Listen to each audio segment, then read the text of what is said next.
Hi, everybody. Welcome to the Inclusive Storytelling Podcast. I am your host, Ashwini Prasad.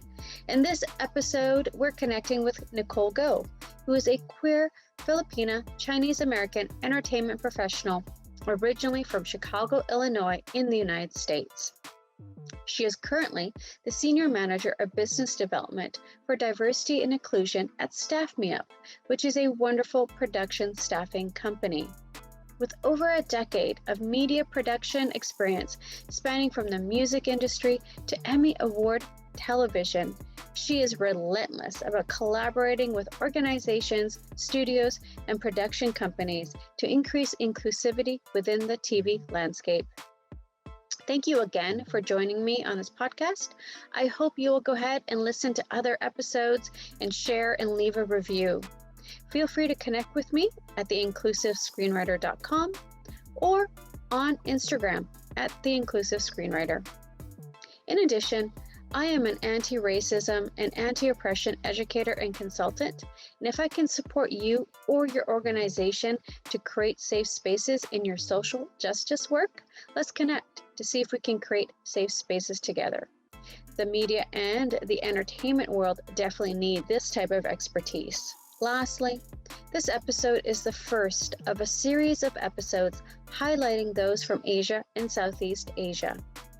There has been a significant rise in anti-Asian hate, particularly directed to women and the elderly in North America over the last year. Tragically, 6 Southeast Asian women were murdered in Atlanta, Georgia, United States in mid-March 2021. And this has sprung protests and the hashtag Stop Asian Hate movement in the United States and Canada.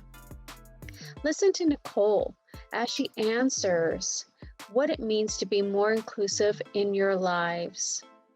She says to listen, and I truly hope you will. Hey everybody, welcome to the Inclusive Storytelling Podcast. Today I have Nicole Go from Staff Me Up. Nicole, welcome. How are you?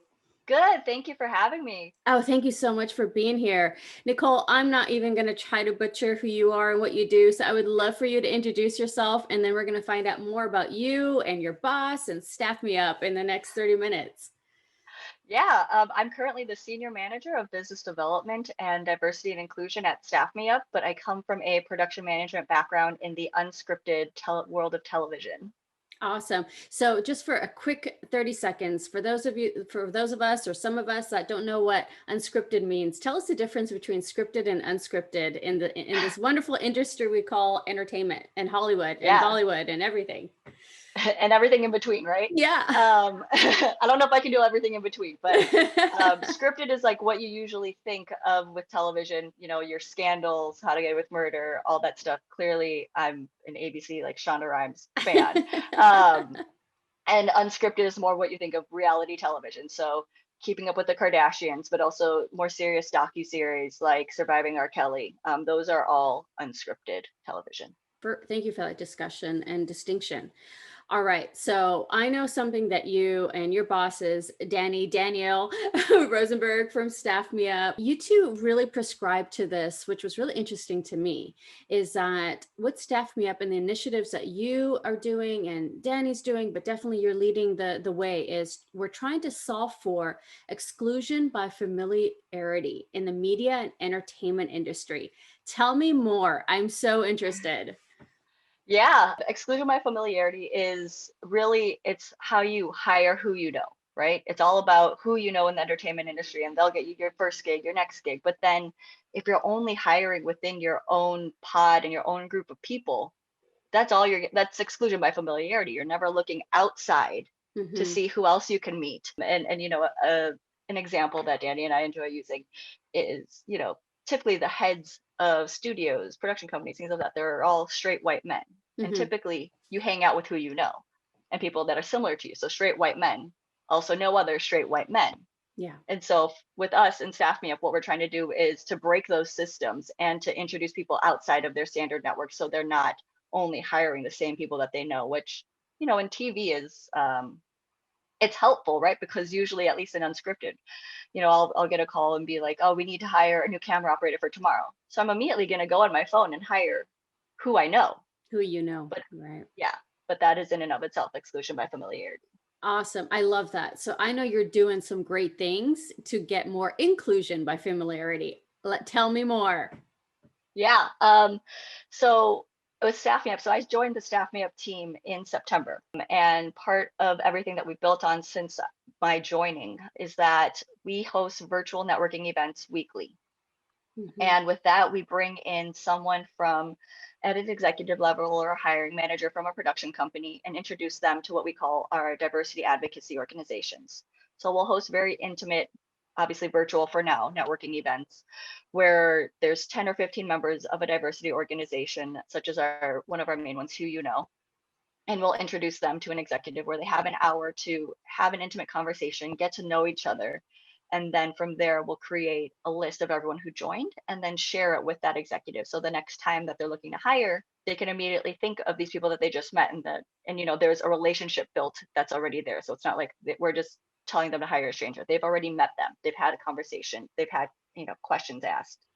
Awesome, awesome. And so I'm going to plug Who You Know really quickly here, led by Bree Frank. She works for Reese Witherspoon's production company, Hello Sunshine, and she has started something very similar. And it's about who you know. Like, I love how she has this play on words, and it's spelled HUE.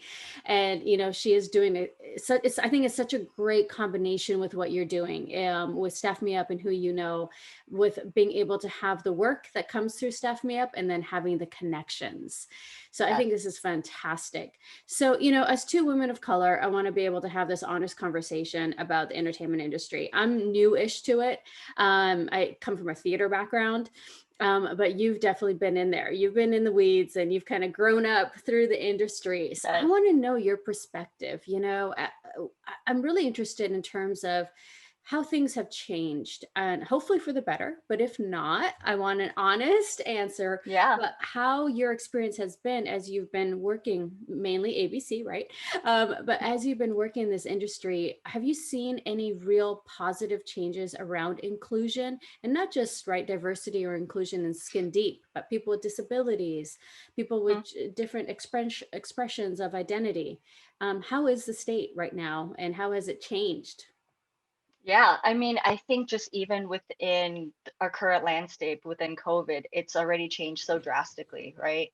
In terms of inclusion, we have different inclusion initiatives, including staff me-ups that have come around, as well as various committees within production companies that have formed. And so I think that's a really good step in the right direction. In terms of measuring that success, though, I think we'll still have to wait and see what that looks like. Like I said, I think we're heading in the right direction. Staff Me Up has a pledge that we ask production companies to take, and we've had a few already take it, where again we are asking them to solve for exclusion by familiarity, posting all their available job positions. And one of the key points in our initiative and our pledge is that they meet with Bree Frank from Hugh, Nice. Yeah. to address their equity, inclusion, and belonging pipelines and hiring practices within their company so that they can be more inclusive, as well as reducing any sort of toxic behavior. As two women of color in the industry, I know we've experienced some of that, and just as women of color in the world, many microaggressions, right? And so I still think we have a long way to go, but I'm hoping that with everything that's happening, we're at least making a step in the right direction. That's my hope too. And, I'm going to be really honest and transparent. I'm part of a private Facebook group, and we're just strictly women identifying people in unscripted.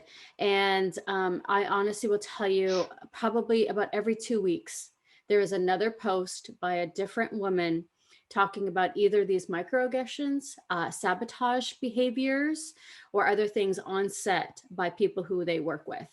Hmm. And when I tell this, like, you're nodding, you're like, yeah, uh-huh. And I tell this Yeah, to other people and they're like, what? No way. I'm like, oh, yes, way. So, I want to be able to amplify, right? Like what you're yeah, doing, that these struggles are real. And there's happening from what I know every 2 weeks, but probably like every day on set.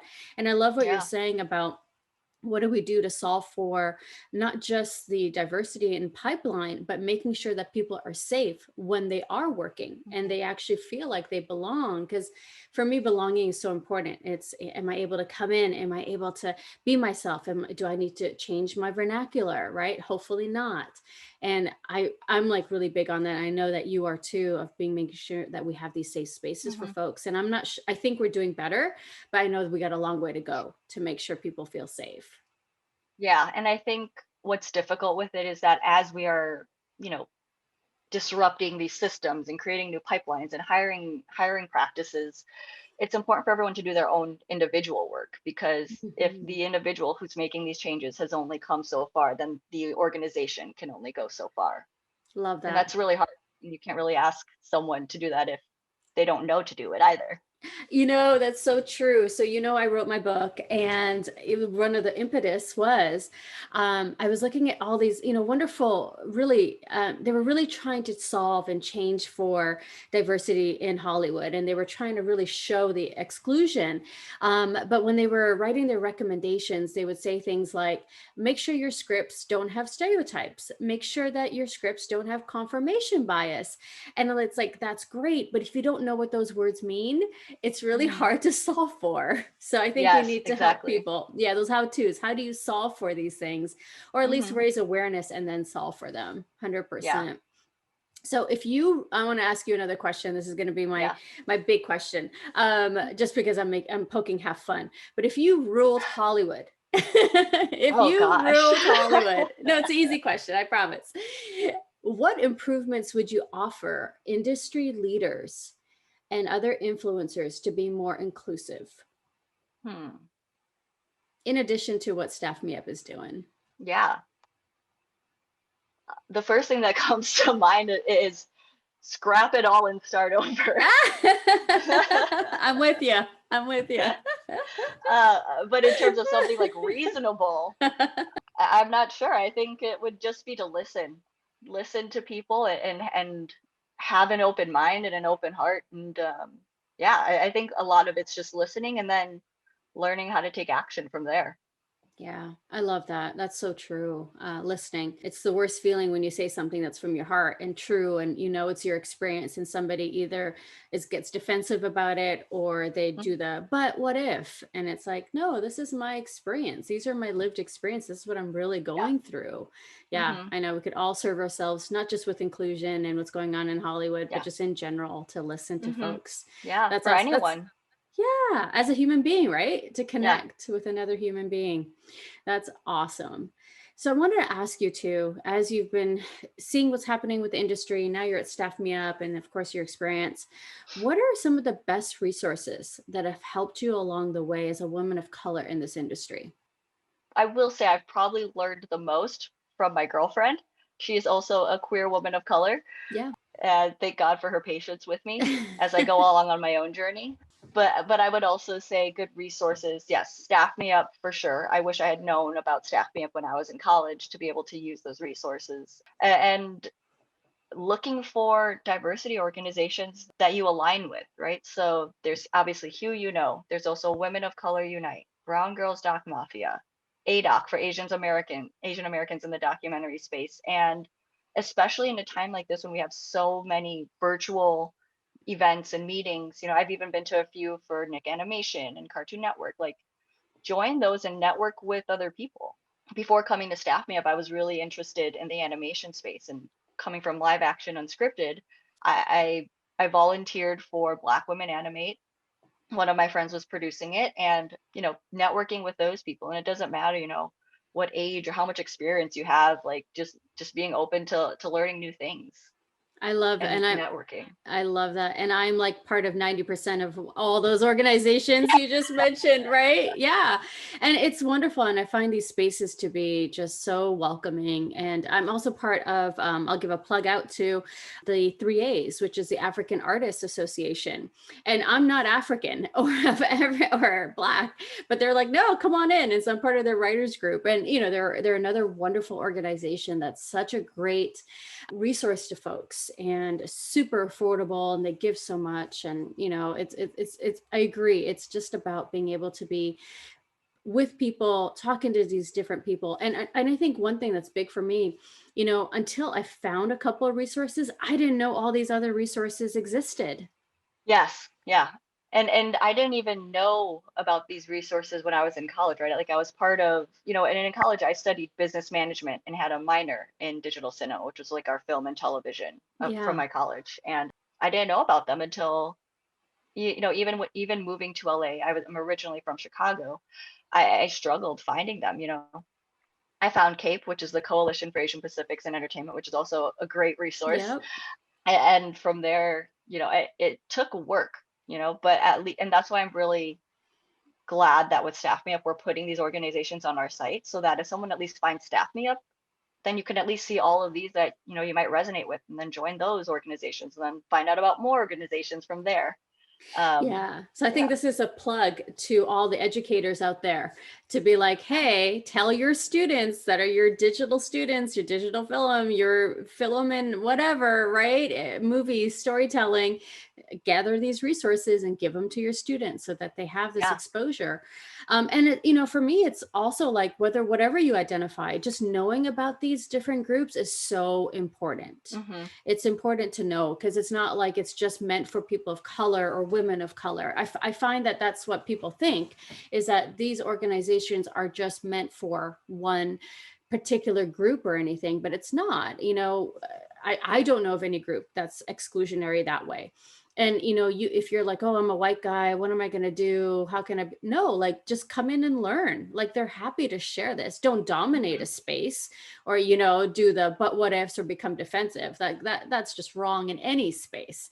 But like, to learn, like, and to be able to just listen, like you were saying, all these spaces are open to folks to, if Mm-hmm. you want to listen and learn. I'm also Yeah. part of South Asians in entertainment and South Asian women in entertainment, another group, and yeah, people are just out there supporting each other, which we definitely need right now, I think. Yes. Right. Especially now. In so many different ways as we're figuring out this COVID situation. I wonder, how in like 2 years when I'm listening to this, I'll be like, my gosh, COVID. That's right. That's what I'm hoping I just kind of blank it Yeah. out.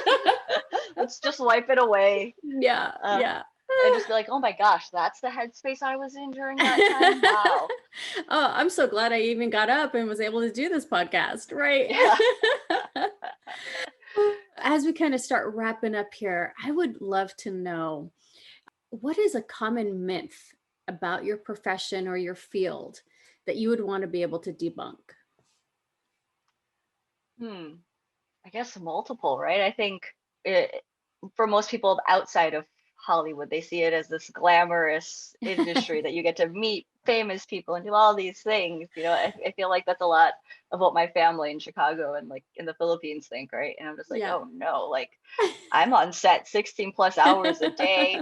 I remember having to clean maggots out of a cooler. Like, Oh it's God. not It's all not fun and glamorous. That's so true. It can be very rewarding, on the projects that you're working on, but it is not all fun and games. It's not all red carpet, right? Right. Yeah. Right. I was talking to some friends about, so we know backstage or back of the theater is horribly gross. You have makeup, costume, dust from who knows how long out there. And I'm just like, I wonder if those places are finally going to be cleaned after COVID. Oh my gosh. I know, hope so. me too, because it's like, oh my gosh, those places are filthy. And we also got to think about sets. Let's be real, they're filthy. So I'm actually hoping that this will be like some big splurge to actually get everything clean because Yes. we need it. Yes. And I will say all the COVID precautions that are in place, there are a lot. I did one I produced it virtually, but I did one set that filmed here in LA, and the things that you have to go through, to keep it all COVID safe, it's a lot, and so it's very sanitary now. Yes, yes. And I hopefully we'll just continue it because it's just the right thing to do Hmm. to be Yeah. a good Why would person. we go backwards? Yeah, exactly. Exactly. I remember being, backstage and it was just like, oh my gosh, this is just absolutely disgusting. Yeah. But I don't want to have anybody not be a PA. What we're saying is it used to be like that. And yes, there's red carpet, but I think what's so important with what you're saying is that there is so much that goes into everything that you see in the content, from the Mm-hmm. scripts to the development pieces to the production, where you have the talent and then you have the sandbags and unfortunately the maggots, and you have the catering, and then you have the stage sets, and then you have the locations. There is so much that goes into this, and there are Mm-hmm. so many people working behind the scenes. And I have now started to really focus on all the extra credits after everything I watch, and just know their names and Yeah. see who they're doing and see what they're doing, because it's just not the people that are in front of us. There's, gosh, what, hundreds of people that are employed to get this content to us. Mm-hmm. Yeah. I mean, and even I also stay for all the credits, and I always make it a point to try and look for like the exec assistants or the exec coordinators, the personal assistants, because those people are running around like crazy. They deserve so much respect, and same with the PAs. And yeah, there are so many different paths and avenues you can take within television and film, and I wish I had known about all the various positions that there Yeah. are. Yeah. I agreed. There's so much just to try. And I encourage people to try. It doesn't matter how old you are, just get in there. Doesn't matter your Hmm. experience, being able to take a job, being able to take something that's maybe a little bit lower than your skill set. Because this industry is very big on being able to show on what you've done. And it's true, you got to learn on the job. And, like somebody like me, I'm like, well, I don't know where I'll fit, but I'll find my fit and just learn. And you have to be humble enough, no matter Hmm. how your experience is, no matter what you've done with shorts since you were 13 years old, just come in, learn, because you're going to learn something new every single project. Yes, every single project, every single day, and you'll learn something new from everyone you meet too. Yeah, and hopefully it becomes more diverse. And so, Yes. we can have so many different experiences. And I know like Ryan Reynolds is trying that with his group effort Hmm. initiative. And there's these different initiatives that are out there that are really trying to get different folks from all walks Hmm. of life into this arena that, I think I can speak for both of us, that we love, that we really, Yes, really love we do. the space. Yeah. Yeah. So, as we kind of wrap up here again, if you could step into my shoes, and thank you for being my guest. And I know this is your first podcast. So, thank you. This is so Yeah. wonderful. If you could step into my shoes, what would you have asked me that I haven't asked you yet? um I guess, how do you fill your cup as a woman of color in not just this world but in the industry? How do you maintain your own self-care? Like, what's that routine look like for you?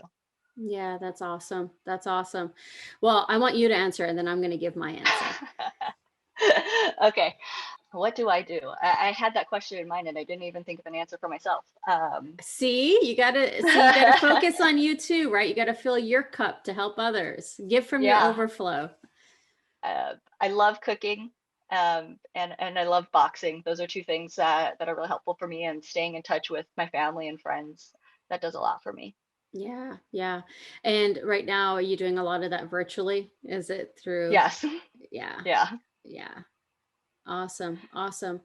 Well, I also wonder, for me, it is working out.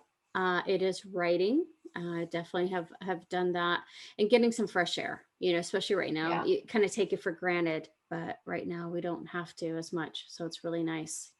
Hmm. All right. Well, thank you so much. So, what is one call to action that you haven't said yes that all of us could do to be more inclusive in our lives? Meet someone you don't know. Meet someone that's outside of your network. Join apps like Clubhouse, and if you meet someone there, reach out to them and just put yourself out there to meet someone outside of your standard networks and get to know a different perspective. Love it. That's amazing. So, how can we connect with you online? Yeah. On Twitter, I am Nicole K as in kite, Go Go, and on Instagram, I've had this username since like middle school, but it's Nicole Nicoolgo, and that is me on Instagram. Fantastic. Now, is there anything that you would need from this community, the inclusive storytelling community? Is there any way we can support you? Yeah, I would say just I would just like to plug Staff Me Up. If you have any questions about diversity and inclusion and how you can be involved with our pledge, or even just how you can help surface people outside of your standard networks on our platform or other platforms, just reach out. My email is nicole@staffmeup.com.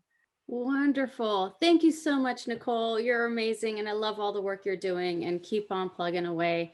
And you know that I'm here for you if you need anything. And same to you. We are always here for you.